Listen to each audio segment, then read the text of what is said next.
মেঘটার মিল, এক মানুষের সাথে আরেক মানুষের থাকবে হাজারো মিল। হিংসা, লোভ, ঘৃণা এছাড়া দেখি না কারো মনে শুধুই মায়া।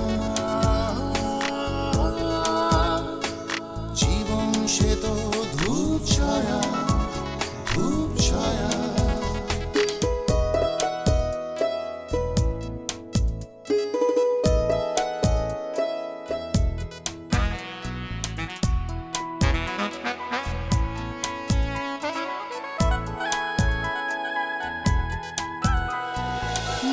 সাজে সুখ সুখ শত ভাবনাতে, স্বপ্নের নীল ঘরে যায় দিনে রাতে। গল্পের বৃত্তে আনা গোনা, দুঃখ সুখেই বোনা।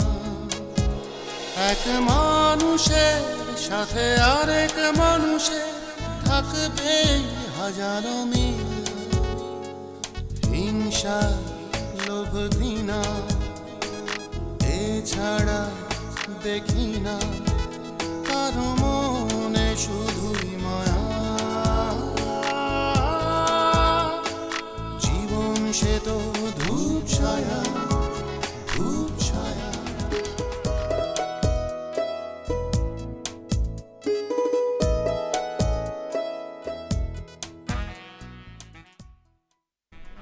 আগে বাসার যে কোনোখানে যে কোনো জিনিস রেখে দিলে কেউ ধরেও দেখতো না, আর এখন বাসায় নানা রকম। তুই এই কথা বলে কি বোঝাতে চাচ্ছিস আমি বুঝতে পারছি। তবে আম্মু সম্পত্তি ভাগ করে দিচ্ছেন অচিরেই। আমি যখন ভাগ পাবো তখন এসে থাকবো। আর এখন এভাবে থাকাটা তোমার আমার কারোর জন্যই সম্মানের নয়। তুই ভাইয়াকে ফোন করে বলেছিস আমি নাকি রিমিকে বাসা থেকে বের করে দিয়েছি? হ্যাঁ, বের তো করেই দিয়েছিস। আমি বলেছি রিমির দায়িত্ব আমি নিতে পারবো না, আমি ওকে বাসা ছেড়ে চলে যেতে বলিনি। ওই একই কথা। মা, মা, বৌমা মা এসেছে মা? আমি খুব খুশি হয়েছি। কেমন আছো মা? এই তো মা ভালো আছি, আপনারা? ভালো। আম্মু ভাইয়া ওরা ভালো? জি মা, সবাই ভালো। যাক মা, তুমি ফিরে এসেছো, আমি খুব খুশি হয়েছি। কিন্তু মা, এই বাড়িতে আমি আদৌ থাকতে পারবো কিনা ঠিক জানি না। আমি জানি, চেষ্টা করো মা। তোমার বাবা, আমি, শাফিন, আমরা তো কোনো অন্যায় করিনি। আচ্ছা মা, শাফিন কোথায়? তোমার বাবার সাথে অফিসে গেছে। ও, তাহলে সব ঝামেলা মিটলো? না, ঝামেলা ঠিক মেটেনি। তোমার বাবা সিদ্ধান্ত নিয়েছেন অফিসে উনি একাই বসবেন, একাই সব সামলাবেন। ও মা, এটা সবাই মেনে নিল? হ্যাঁ। আর ফারজান? ফারজানকে আমি বলেছি, নুমাইরাও বলেছে। ও মেনে নিল? চুপ করেছিল, কিছু বলেনি। ঠিক বুঝতে পারলাম না। ও হ্যাঁ, মাহিনের ওয়াইফও কিন্তু এসেছে। আর হামিম তোমার সঙ্গে কথা বলতে চাচ্ছিল। মা, হামিম ভাইয়ের সঙ্গে আমার ফোনে কথা হয়েছে। আর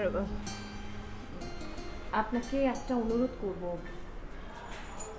দয়া করে আপনি মাহিন ভাইয়া বা তার ওয়াইফ যেন আমার সঙ্গে কোনো রকম যোগাযোগ না করে, এই বিষয়টা একটু দেখবেন।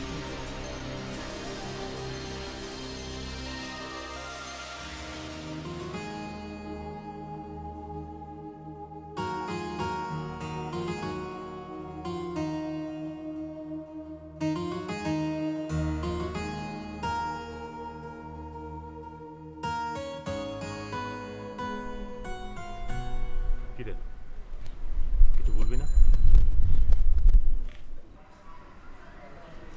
তুই আমাকে এরকম একটা প্রপোজাল দিবি আমি ভাবতেও পারছি না। এছাড়া কি আমার আর কোনো পথ খোলা আছে? না, নেই। তবে আর কোনো উপায় বের করা যায় কি না? ধর আমি তোর বাসায় আর গেলাম না, তুই অফিসটা বাসা থেকে শিফট করে নিলি, তাহলে নিশ্চয়ই অফিসে এসে কেউ দেখবে না আমি আছি কিনা। সেটা হতে পারে, কিন্তু লারা যে জানবেন এটা আমি বিশ্বাস করি না। লারা ঠিকই জানা যাবে, আর মা যখন জানবে তখন। তাহলে আরেকটা কাজ করা যেতে পারে, আমি অফিস থেকে দূরে থাকলাম, ফোনে ফোনে আমরা কাজ ছেড়ে নিলাম, যেখানে মিটিং হবে আমি সেখানে চলে গেলাম। কিন্তু তোকে ছাড়া, যাই হোক, তুই বাসায় জানিয়ে দিবি সিমেন্টকে না করে দিয়েছি, ব্যাস। তোদের সম্পত্তিটা ভাগ হওয়া পর্যন্ত। তারপরে তোর ভাগটা তুই পেয়ে গেলে আমি গিয়ে আবার অফিসে বসলাম। হ্যাঁ সবই ঠিক আছে, এভাবে যে আমি ভাবিনি তাও না, কিন্তু এভাবে প্রতারণা করাটা কি ঠিক? তাহলে তোর সিদ্ধান্তটা কি?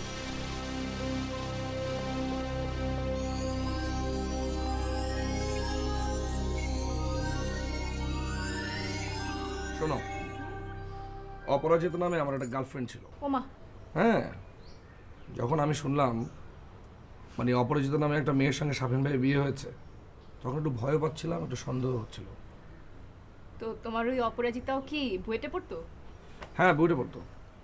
তার সাথে আমার একটা রিলেশন ছিল, সে চাইতো না যে আমি বাইরে পড়াশোনা করি। মানে সম্পর্কের শুরুতেই এরকম একটা অবস্থা, এসব ভেবে মানে তখনই সম্পর্কটা কাট করে দিলাম। ও, তো দাঁড়াও দেখি খোঁজ নিয়ে বুয়েটে কোন ইয়ারে পরে এখন তোমার অপরাজিতা? খোঁজ নিয়ে কী লাভ? কী লাভ? মা আমার বিয়ে দিতে যাচ্ছে, আমি বিয়ে করবো, দ্যাটস ইট। বাহ বাহ বাহ, বিয়ের কথা শুনে তো খুব খুশি। হ্যাঁ, আমি তো তাই ভাবছি, যত তাড়াতাড়ি তোমরা আমাকে বিয়ে দেবে আমি তত তাড়াতাড়ি বিয়েটা সেরে নেবো। আর বিয়ে করে আবার বিদেশ? না না না, এখানেই থাকবো, পড়াশোনা শেষ, ওখানে কি করবো? আর চাকরি বাকরি? না না না, ওসব কিছু করার কোনো ইচ্ছা আমার নেই। ওসব বাবার বিজনেস আছে, সেখানে বসবার ইচ্ছা আমার নেই। শোনো, বাবার কাছ থেকে মাসিক মাসোয়ারা পাবো, তাতে আমার সংসার চলে যাবে। হ্যাঁ, এখন তো অবস্থা ওইরকমই। মা বললেন আপাতত কেউ অফিসে পড়ছে না, আর মাহিন ভাইয়া মান্থলি টাকা চাইছেন। উফ, আমি এসবের মধ্যে নেই। আমি পরিবারের কোনো যন্ত্রণা আমি নিতে পারবো না। আমার সব কোনো কিছু দরকার নাই, কে ভালো কে খারাপ আমার কোনো কিছু জানারই দরকার নেই। ওকে? তো কি তুমি স্কেপ করতে চাও? স্কেপিস্ট বললে আমাকে বলতে পারো, তাতে অবশ্য কিচ্ছু যায় আসে না। দেখো, তোমরা যদি পারো আমার জন্য একটা মেয়ে দেখো, আমি বিয়েটা করি। হ্যাঁ, আমি তো সেটা করতেই পারি, কিন্তু সমস্যা হচ্ছে তোমার ফ্যামিলি মেম্বার। মানে? মানে ফ্যামিলির বড় ভাই একজন ক্রিমিনাল, এই কথা জানার পর কি কোনো ফ্যামিলি তার মেয়ে দিতে চাইবে?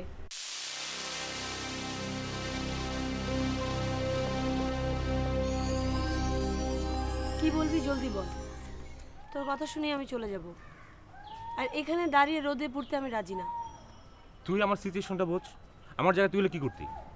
কি করতাম সেটাই তো বলছি, কিন্তু তুই তো আমাকে সাপোর্ট করছিস না। আমি মিথ্যে বলতে যাচ্ছি না। খুব সত্যবাদী হয়ে উঠলি, যেন কোনোদিন মিথ্যে বলিসই না। দেখ, আমি খুব বিপদে না পড়লে মিথ্যে কথা বলি না। এখন তো বিপদে পড়েছিস।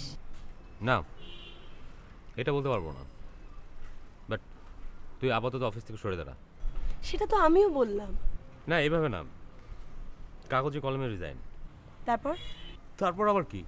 প্রপার্টি পেয়ে যাওয়ার পর তোকে আমি নিয়ে আসবো। আম সরি, আমি তোকে ট্রাস্ট করতে পারছি না। সেক্ষেত্রে আমিও সরি, আমি তোকে আমাদের বিজনেস রাখতে পারছি না। ওকে, আমি আর আসবো না। তোর কোন পেপারে কোথায় সাইন নিতে হবে নিয়ে নিস, আর তুই ভালো থাকিস।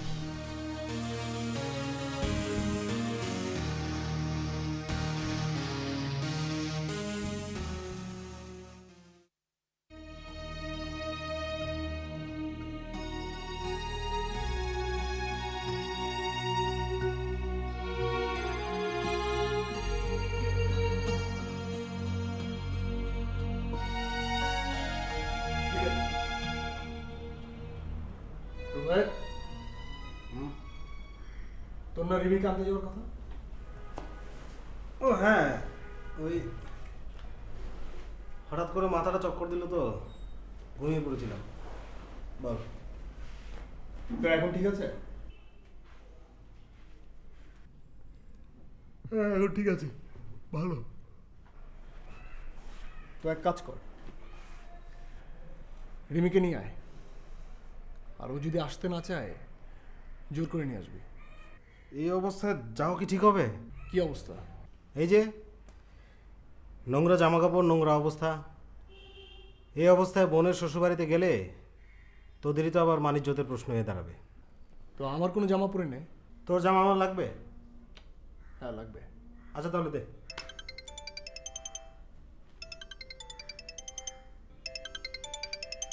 রিমি, হ্যালো। হ্যাঁ, তুই রেডি থাক, আমি তোকে নিতে আসছি এখনই। ভাই, কে বলেছে তোকে আমাকে নিয়ে যেতে? বড় ভাইয়া ফোন করেছিল সানিয়াতকে, বলেছে তোকে যেন আজই নিয়ে আসি। বড় ভাই আগে আসুক, তারপর যাব, তার আগে না। নে সানিয়াদের সাথে কথা বল। কথা বলার কোনো দরকার নেই, তুই বলে দে আমি এমনি তোর খোঁজ নেওয়ার জন্য ফোন করেছিলাম।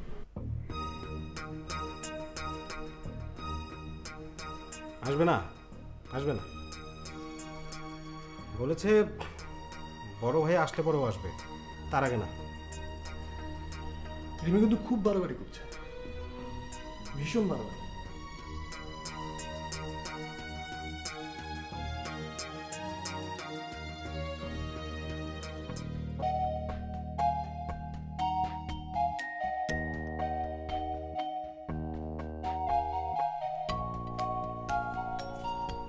দাও, তোমার কষ্ট করতে হবে না, আমি রোজ নিয়ম করে পানি দিই।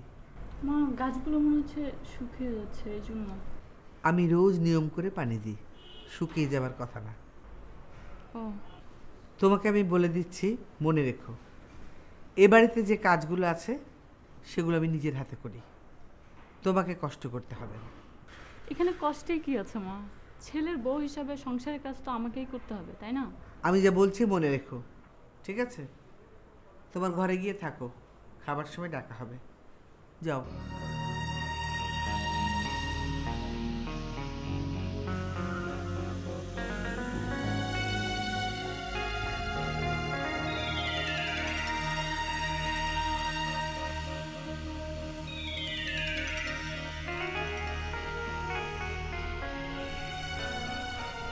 কি রে অতুল, তুই এই সময় কোনো সমস্যা? না আমার কোনো সমস্যা না, সমস্যার সমাধান করে আসলাম। এরপর একটা পেপারের সিগনেচার, তারপরে সব ঠিক। কি হয়েছে? তোমাদের কথা মতো সিমেন্টকে মানা করে দিলাম। তুমি ঝগড়াঝাটি করনি তো? না, বুঝিয়ে বলেছি, ও থাকাতে সমস্যা হচ্ছে। ও কি বললো? না, প্রথমে বুঝতে চেষ্টা করলো, শেষমেশ মেনে নিল। মেয়েটা কিন্তু খুব ইজি না, পরে আবার রিভেঞ্জ নেবে না তো? মা, রিভেঞ্জের ভয় যদি করতে হয় তাহলে তো ওকে রাখতেই হয়। না না, ওর কথায় তোর কি মনে হলো? ও কি বিষয়টাকে ভালোভাবে বা সহজভাবে মেনে নিয়েছে? সবাই কি সব কিছু সহজভাবে নিতে পারে মা? তুমি হলে নিতে? আচ্ছা আচ্ছা, তুমি এসব নিয়ে টেনশন করো না, আমি দেখে নেবো, ঠিক আছে? তুমি ওর কি দেখবে? অতুল, আমি বললাম আমি দেখবো। ওকে, তাহলে তো তোমরা এখন সবাই হ্যাপি, তোমাদের কথা রাখলাম। এভাবে বলছিস কেন? যা হলো তোর ভালোর জন্যই তো হলো। মা, ভালো কি মন্দ হলো সেটাকে চট করে বোঝা যাবে?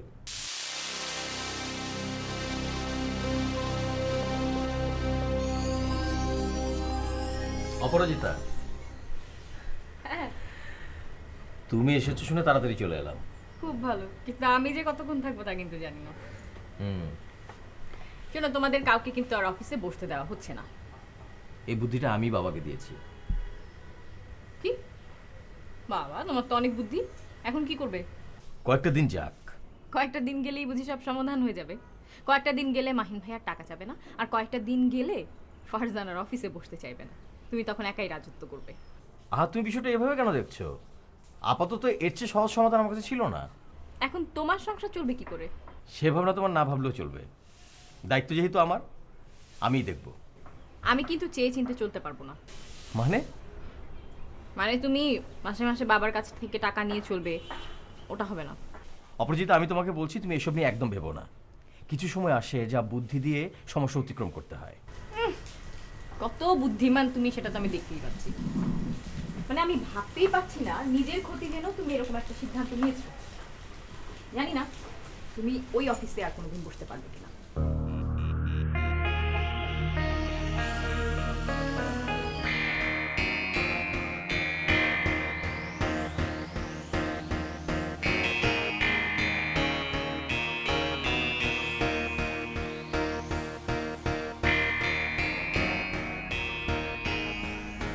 তুমি কি এখনো স্টিভে থাকবে?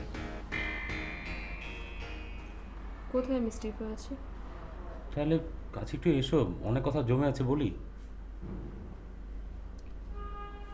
আমার সাথে তোমার কথা জমে আছে? অবাক লাগলো যে আমার সাথে তোমার কাছে কোনো কথা বলার কিছু থাকতে পারে। দেখো লারা, মানুষের জীবনে ভুল বোঝাবুঝি হতেই পারে, কিন্তু একটা সময় হলে সব কিছু ঠিক হয়ে যায়। হয়তো। আমি তো মনে করি এরপর থেকে তোমার সাথে আমার আর কোনো দূরত্ব থাকার কথা নয়। দেখো অতুল, এটা কোনো বিজ্ঞাপন না বা কোনো পত্রিকার হেডলাইন না যে বারবার তোমাকে কথাটা বুঝিয়ে বলতে হবে। যদি সত্যি এরকম কিছু হয়ে থাকে, আমাদের ভুল বোঝাবুঝির অবসান হয়ে থাকে, তাহলে এটা আমাকে ফিল করতে হবে, আমাকে বুঝতে হবে, নাকি? হ্যাঁ, আমি তো ফিল করতে পারছি। তোমার তো আপত্তি ছিল একমাত্র সিমিনকে নিয়ে, ও তো সরে পড়েছে, এখন তার কোনো প্রবলেম থাকার কথা না। খুবই ভালো কথা, কিন্তু সেটা তো একদিনেই প্রমাণ হবে না, সেটা তো আজকেই প্রমাণ হয়ে যাবে না অতুল।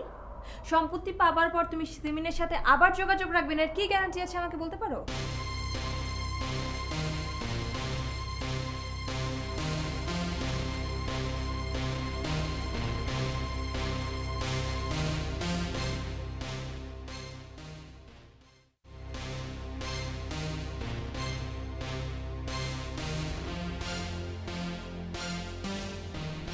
বাবা, এটা তুমি কেমন কথা বললে? তোমরা আমার সাথে, আমার ওয়াইফের সাথে এই কি আচরণ করছো? কি করেছি? কি করেছি মানে? আজকে যখন ও রান্নাঘরে গেল তুমি তাকে বের করে দিলে। গাছে পানি দেওয়ার সময় বাবা তুমি তাকে নিষেধ করলে পানি দিতে। কেন? তোমরা কি চাও না ও এই বাড়িতে থাকুক? না, চাই না।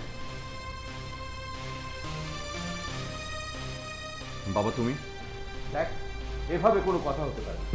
তোরা সব কিছু বুঝতে পারছিস। ভাইয়া শোনো, আমার মনে হয় এখন তুমি এইসব বিষয়ে ইনভলভ হও না। সব কিছু মিলিয়ে বাবা মা কেন এটা পছন্দ করছে না সেটা তুমি জানো। তো আমার মনে হয় কথা না বলা ভালো না। ঠিক আছে, তোর কথাই মেনে নিলাম, চুপ থাকলাম, কিন্তু তারপর এইভাবে কতদিন? দেখো ভাইয়া, তোমার চেয়ে আমার নুমারের অবস্থা আরো খারাপ। শান্তি শান্তি করে সারা জীবন অশান্তিতে কাটিয়ে দিলাম, আর ভালো লাগে না, এখন মরলেই পাচ্ছি। মা তুমি আবার এগুলো কি বলছো? ভাইয়া তো বললো যে কোনো কথা বলবে না। বাবা আমি যাই। কোথায় চললি? আমি একটু ওদের বাসায় যাব। ও তো বললো যাই হোক ও এখানেই থাকবে।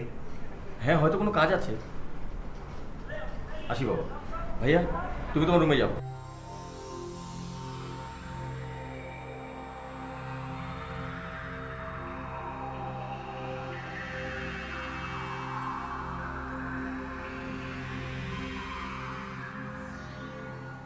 শেষ পর্যন্ত ফোন ধরলি বাবা?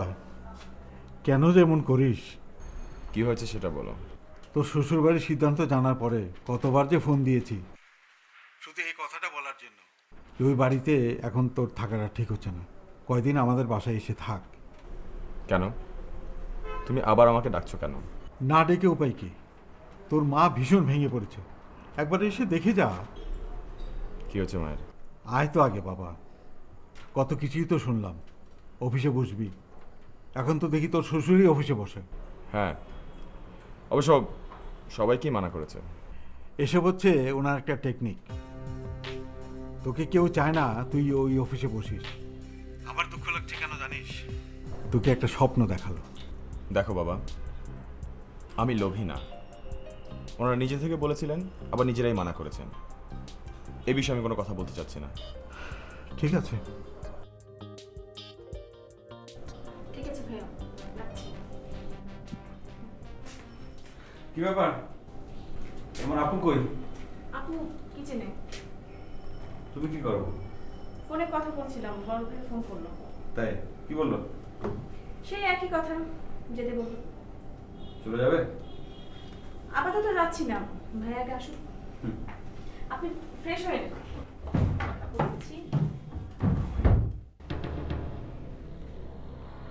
কখন এলে? এই তো এইমাত্র। আগে তো বাসায় এলে হট্টগোল শুরু করে দিতে, আজ চোরের মতো ঢুকলে মনে হয়। এটা কোন ধরনের কথা বললে? হ্যাঁ ঠিকই, শালিকা বাসায় আছে তো এই জন্য একটু গোপনে আসলাম, এই আর কি। সেটা তো বুঝি। যাই, আমি ওয়াশরুমে যাই। যাও, কাপড়ে করে দিচ্ছি।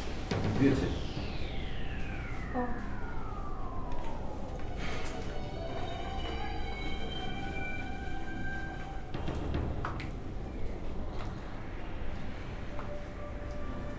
কে ফোন করেছিল? বড় ভাইয়া। কি বললেন? আমাকে যেতে বললো।